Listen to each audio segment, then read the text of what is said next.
guys! Good morning, good afternoon, good evening!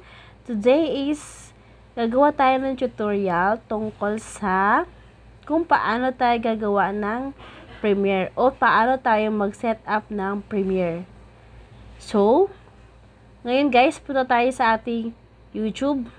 Ayan, YouTube channel. Ayan, click lang natin ito guys. Tapos, punta tayo dito guys sa your channel. Ayan. Tapos, videos. Ganyan kasi ako guys mag-upload eh. Tapos, plus, nakita nyo yung plus sign dito sa, guys sa baba. Plus sign, ayan. Tapos, nakita nyo upload video. Tapos, i-upload ko yung video ko, yung 15 minutes para sa Premiere. Tapos, bago ko siya i-upload, guys, ginaganito ko muna siya. Yan. After nito, guys, next ko na siya, guys. Ayan. So, pag na-next ko na siya, guys, lalagyan natin siya ng title. So, ang title dito, guys, ang title ko nito ay 11 background music 11 background music Kenny Master. Ayan. Tapos, no copyright claim. No copyright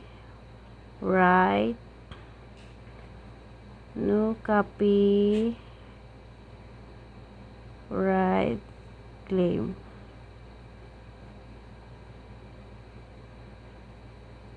Ayan.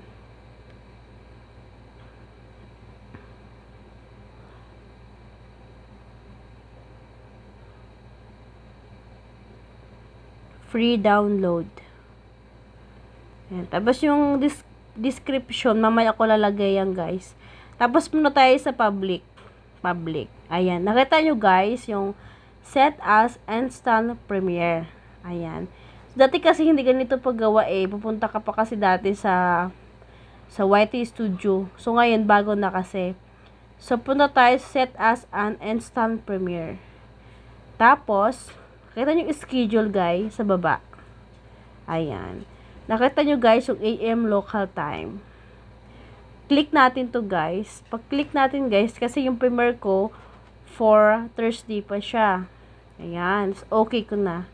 After ko ma-okay, kasi gusto ko 11 siya, 11:30 AM. Click ko yung 11, tapos 30, tapos AM, nakaset na siya sa AM. After guys, lagay mo siya set as Premiere. Click mo to guys, check mo siya. Tapos, muna tayo sa arrow ng set visibility.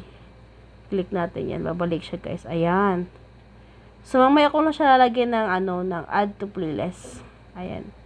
Tapos guys, pagpunta natin dito guys, next natin siya kasi meron na siyang check muna natin. 11 background music Kenny Master, no copyright claim, free download. Ayan. Premiere ko siya guys, nakita niyo yung baba, naka-set up na siya. July 15, 2021, 11:30 AM. Napakadali lang guys mag-set up ng Premiere. Before kasi, kaya nawala yung Premiere ko kasi matagal ako nag-upload. Tsaka, basta matagal ako nag-upload doon kaya hindi ako naka-set up ng Premiere ko. So, next natin guys. Nakita nyo guys, yes, it's made for kids. No, it's not made for kids. Hindi ko yan nilalagyan yan. Hindi ako nag-check dyan guys. Kasi, kasi minsan kasi naglalaki yung comment. Kaya hindi ako nag-check dyan. Kaya, i-upload na natin siya guys. Ayan, nag-upload na siya guys. Tapos punta naman tayo guys sa saan ba yun? Dito YT Studio. Ayan. So, sa videos guys, wala pa guys. Nag-upload pa. Nag-prepare pa lang siya. Waiting, waiting. Waiting muna tayo. Kasi nag-preparing pa lang siya, guys, oh. 8638 MB pa lang. Ayan. Nakita natin yung yung ating Premiere 11 background music remaster. Click natin to, guys. Tapos nakita nyo, guys, yung sign pencil sa taas. Click natin to. Naharangin yung camera. Ayan. Tapos ayan, na-pending pa siya, guys. Tapos maglalagay tayo dyan mamaya ng description. Yan lang po. Ganun lang po kadali mag-set up ng Premiere. Napakadali lang po. Hindi masyadong mahirap. Hindi siya ma-hassle na gawin. Marami ka pang gagawin na iba-iba. Kaya napakadali lang po. Ayan. Sana po ay meron kayo tutunan sa aking tutor para sa inyo. Thank you very much. Good night!